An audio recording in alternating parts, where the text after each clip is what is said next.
మళ్ళీ స్థిరపరుస్తాను అని చెప్పి నోవాహుతో దేవుడు ప్రమాణం చేశాడు.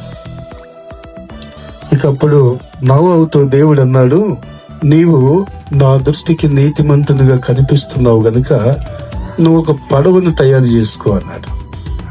ప్రభువా, మరి పడవను తయారు చేసుకోమంటున్నావు, ఎట్లా చేసుకోవాలి, ఏ రీతిగా చేసుకోవాలి, ఏ రూపంలో చెయ్యాలి, ఏ విధానంగా దాన్ని చెయ్యాలి అని చెప్పి దేవుని నోవాహు అడుగుతున్నప్పుడు